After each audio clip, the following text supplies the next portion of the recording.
Assalamualaikum warahmatullahi wabarakatuh. Perkenalkan, nama saya Nur Aini. Saya mahasiswi dari Institut Setiami Jakarta Pusat. Sekarang saya diberi tugas oleh salah satu dosen saya, yaitu Pak Dinda Aulia Rahman. Beliau mengajar di mata kuliah Manajemen Pelayanan Publik. Apa sih tugasnya? Langsung aja ya, saya bahas. Jadi materinya tentang perjalanan Public Administration atau bisa disingkat OPA, New Public Management NPM, New Public Service NPS.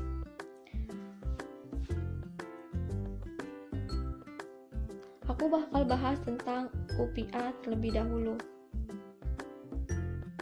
Dalam paradigma OPA, gerakan untuk melakukan perubahan yang lebih baik telah diperkasai oleh Woodrow Wilson. Ia menyarankan agar administrasi publik harus dipisahkan dari dunia politik.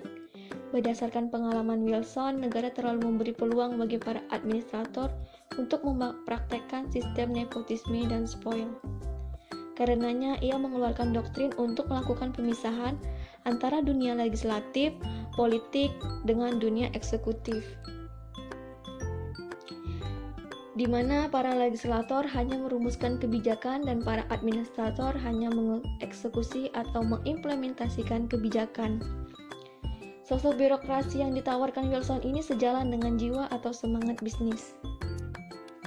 Konsep New Public Management atau NPM merupakan isu penting dalam reformasi sektor publik.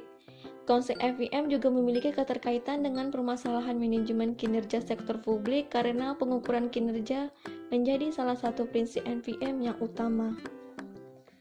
Gerakan NPM pada awalnya terjadi di negara-negara maju di Eropa. Akan tetapi, ada perkembangan konsep NPM telah menjadi suatu gerakan global sehingga negara-negara berkembang juga terkena pengaruh penyebaran dari konsep ini.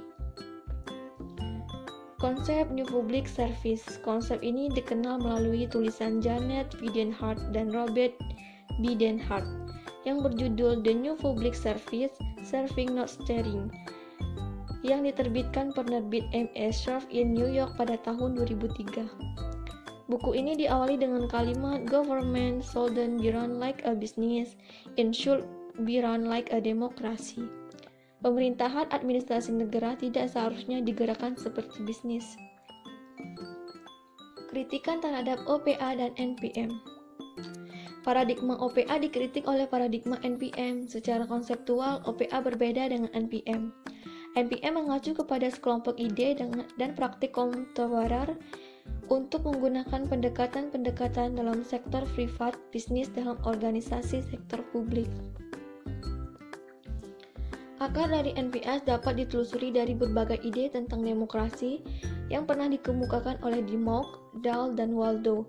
NPS berakal dari beberapa teori yang meliputi 1. Teori tentang demokrasi kewarganegaraan, perlunya pelibatan keluarga negara dalam pengambilan kebijakan dan pentingnya deliberasi untuk membangun solidaritas dan komitmen guna menghindari konflik. 2. Model komunitas dan masyarakat sipil, akomodatif terhadap peran masyarakat sipil dengan membangun social truth, kohesi sosial, dan jaringan sosial dalam tata pemerintahan yang demokratis.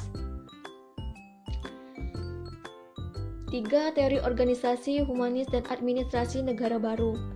Administrasi negara harus fokus pada organisasi yang menghargai nilai-nilai kemanusiaan dan respon terhadap nilai-nilai kemanusiaan, keadilan, dan isu-isu sosial lainnya. 4. Administrasi negara most modern mengutamakan dialog terhadap teori dalam memecahkan persoalan publik daripada menggunakan one best way perspektif. Perbandingan antara OPA, NPM, dan NPS. Denhart menguraikan karakteristik OPA sebagai berikut. Fokus utama adalah penyediaan pelayanan publik melalui organisasi atau badan resmi pemerintah. Kebijakan publik dan administrasi negara dipahami sebagai penataan dan implementasi kebijakan yang berfokus pada suatu cara terbaik on a single kebijakan publik dan administrasi negara sebagai tujuan yang bersifat politik. Administrator publik memainkan peranan yang terbatas dalam perumusan kebijakan publik dan pemerintahan. Mereka hanya bertanggung jawab mengimplementasikan kebijakan publik. Pelayanan publik harus diselenggarakan oleh administrator yang bertanggung jawab kepada pejabat publik, elected official, dan dengan direksi terbatas. Administrator bertanggung jawab pada pimpinan pejabat politik, elected political leaders, yang telah dipilih secara demokratis.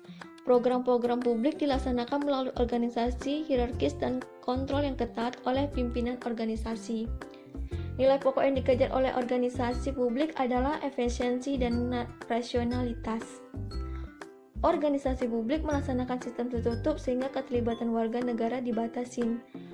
Peranan administrator publik adalah melaksanakan prinsip-prinsip planning, organizing, staffing, directing, coordinating, reporting, dan book dating. Terima kasih.